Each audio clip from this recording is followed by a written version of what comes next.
जब से लिया गुरु का नाम, बिगड़े बन गए सब काम, गुरु की महिमा है न्यारी। धर्म जिज्ञासु भाइयों और बहनों, भगवान महावीर का महान उपकार है कि उन्होंने धर्म संघ के विकास के लिए चतुर्वेद संघ की स्थापना की है। साधु साध्वी श्रावक श्राविका के तौर पर वैशाख सुदी 11 के दिन भगवान ने चतुर्वेद संघ का स्थापन करके धर्म संघ का निर्माण किया। इसीलिए साधु और साध्वी भी श्रावक श्राविकाओं के साथ में धर्म संघ के मुख्य अंग बने। सब जब मिलते हैं तो विराट आध्यात्मिक कल्याणकारी, पार उतरने वाला, सकल जीवों को सुख शांति देकर के पार उतारने वाला धर्म संघ निर्मित होता है। इसके लिए भगवान ने साधु साध्वी श्रावक श्राविकाओं के लिए अलग अलग नीति निर्धारण किए हैं। भगवान ने श्रावक और श्राविकाओं के लिए नियम ऐसे बनाए हैं कि वो साधु साध्वियों का निर्माण करेंगे, उन्हें पालेंगे, उन्हें खिलाएंगे, पिलाएंगे, संभालेंगे, पढ़ाएंगे, उनकी रखवाली करेंगे, उनकी साधना में उनको सहयोग देंगे, उन्हें आगे बढ़ाएंगे और उससे धर्म संघ का विकास होगा। साधु साध्वियों के लिए भगवान महावीर ने यह सिद्धांत दिए हैं कि आप जगह जगह जाओगे, निष्क्रिय रहोगे, श्रावकों पर एकांत उपकार करोगे, अमी वर्षा करोगे, सिद्धांतों का परिपालन करोगे, सुंदर तरीके से लोगों को सिद्धांत बतलाओगे, उन्हें धर्म के मार्ग से जोड़ोगे और उनके जीवन का कल्याण हो, ऐसे प्रयास करोगे। इसीलिए साधु साध्वियों और श्रावक श्राविकाओं के साथ के संबंध बड़े निराले हैं। खून के संबंधों में हम आपके क्या लगते हैं? कुछ नहीं लगते। खून के संबंधों में आप हमारी क्या लगते हो? कुछ नहीं लगते। और तब भी साधु साध्वी धर्म संघ के लिए और श्रावक श्राविकाओं के लिए, और श्रावक श्राविका साधु साध्वियों के लिए और धर्म संघ के लिए तन मन धन सर्वस्व न्योछावर कर लेते हैं, सब कुछ बलिदान में लगा देते हैं। मन में ऐसी तमन्ना करते हैं कि ऐसा जीवन बार बार मिले। ऐसी सिस्टम आपने कहीं नहीं देखी होगी, किसी भी जगह नहीं। आप वैदिक परंपरा देखो, इस्लाम की परंपरा देखो, ईसाईयत की परंपरा देखो, सिखों की परंपरा देखो या अन्य कोई भी परंपरा देखो, कहीं पर ऐसी व्यवस्था नहीं होगी जैसी व्यवस्था साधु साथियों के लिए भगवान महावीर ने श्रावक श्राविकाओं को समझाई है। इसी संयोग को आगे बढ़ाते हुए जगह जगह साधु साध्वी विहार करते हैं, कई महीने भर रहते हैं, कई 5-10 दिन रहते हैं, और जब चतुर्मास वर्षा काल आता है तो 4 महीने की स्थिरता करते हैं, स्वयं धर्म साधना करते हैं और श्रावक श्राविकाओं को धर्म साधना करवाते हैं। तो चतुर्मास करना हम लोगों का कर्तव्य बन जाता है, हमारा अपना धर्म है, ये भगवान महावीर की आज्ञा है। इस बार का ईस्वी सन 2023 का मेरा चतुर्मास वैसे चेन्नई में होना था।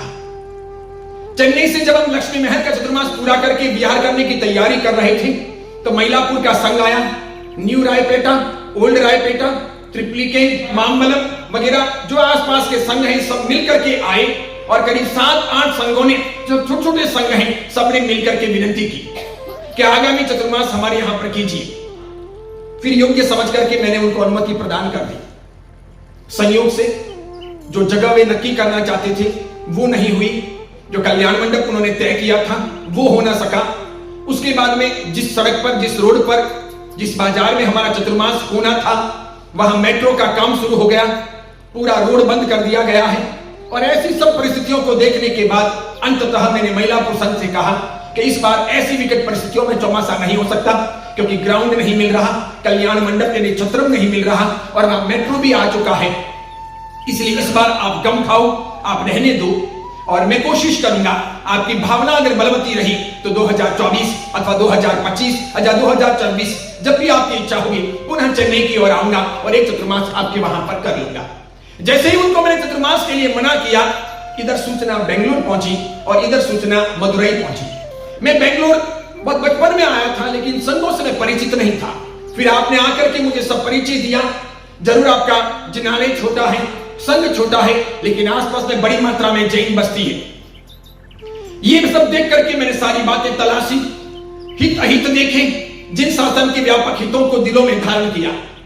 मैं बेबाक तरीके से ईमानदारी पूर्वक सकल संघ के सामने कहता हूं, मेरा कोई प्रोजेक्ट नहीं है। मैं कहीं पर भी पैसे लेने के लिए या मेरा अपना कोई स्थायित्व या स्थापत्य स्थापित करने के लिए नहीं जाता। मेरा अपना कोई मंदिर नहीं है, मेरा अपना कोई उपासना नहीं है, मेरा अपना कोई संघ नहीं है। मैं इस प्रकार की कोई व्यवस्थाएं करता नहीं हूं। मैं जहां भी जाता हूं अपने मिशन को लेकर के जाता हूं, जिन शासन का भला हूं। आने वाली पीढ़ियों का भला हो, हम सब संगठित बने, हमारे में नई ऊर्जा का संचार हो, हम जैन धर्म के इतिहास में अपने लिए और सबके लिए कुछ कर सकें, बस यही मेरी तमन्ना होती है। इस तमन्ना के आधार पर जहां मंदिर मार्गी नहीं होते हैं वहां भी जाता हूं, जहां मंदिर मार्गी कम होते हैं वहां भी जाता हूं। जिन छोटे गांवों या शहरों में मेरे लिए कोई व्यवस्था नहीं होती है, वहां भक्तगण होते हैं, वे कहीं बाहर गांव से आकर के व्यवस्था करते हैं, तो भी वहां जाता हूं, रहता हूं, प्रवचन देता हूं और बदलाव की एक धारा बहाने का प्रयास करता हूं निर्मल भाव से। इसके पीछे हेतु यही है कि समझो वे जागे हुए नहीं हैं, वे बुलाना नहीं चाहते, वे कोचली पानी नहीं चाहते, वे आना नहीं चाहते, वे साथ में चलना नहीं चाहते, उन्हें गरज नहीं है, उन्हें लेना देना नहीं है, क्योंकि उन्हें ज्ञान नहीं है। अगर हम यहीं से चले जाएंगे वापस तो उन्हें कौन बताएगा? इसलिए एक बार तो अपने जाएं, व्याख्यान दें। पहले प्रवचन में अगर 100 घरों का संघ है और 25 जने भी हैं तो भी प्रवचन दें। 25 जने भी दिमाग में बात उतारेंगे तो दूसरे दिन 100 जने हो सकते हैं। ये करके मैं एक दिया जलाने के लिए हर गांव जाता हूं, जहां सिर्फ स्थानकवासी होते हैं तो भी जाता हूं, सिर्फ स्थानकवासी तेरापंथी होते हैं तो भी जाता हूं, जहां मंदिर मार्गी ऐसे होते हैं कि जिनमें से अधिकांश लोग कहते हैं इतने बड़े महाराज साहब बुला के क्या करते हो, कौन करेगा, सब नाश्ता पानी नहीं है, वो कुछ नहीं करना है, अब विश्वास नहीं करो, 1 रुपए की प्रभावना नहीं होती है और तो भी वहां जाता हूं। कुछ भी जगह नहीं मिलती है तो कहीं ना कहीं दूसरी जगह लेकर के भी प्रवचन देने का प्रयत्न करता हूं। ये मेरा अपना मिशन है, ये कोई मेरी गरज नहीं है, लेकिन ये मेरा दायित्व भी है, मेरा अपना धर्म है कि भगवान महावीर के समाज की रोटी खाता हूं। तो आप लोग आए, 3-4 बार 5 बार आए, बार आए, बहुत बार फोन किए, काफी जिद की, मैंने भी सब प्रकार की चीजें तलाशी। और यूं भी मैं इतना प्रसिद्ध आदमी हूं कि मेरे लिए कई सारी गलत फहमियां होती हैं, अफवाहें होती हैं, झूठी बातें भी होती हैं, कुछ बातें सच भी होती हैं। और मेरा क्या पता कैसा आदि नामकर्म है कि लोग मुझसे डरते हैं, दूर रहते हैं, जब नजदीक आते हैं तभी उन्हें पता चलता है कि मैं असल में कैसा हूं। तो ये सब तो व्यक्तित्व की अपनी अलग अलग प्रकार की विशेषताएं या कमियां हैं, उसका कुछ कर नहीं सकता हूं। इसके बावजूद भी एक बात कहना चाहूंगा कि इतने बड़े बेंगलोर में इतने छोटे से संघ ने साहस बनाया, ये भी बहुत बड़ी बात है। इसके लिए पहले आपको थैंक यू। ये बहुत बड़े धन्यवाद की आधारशिला है कि इतने बड़े बेंगलोर में छोटे से संघ ने तैयारी की।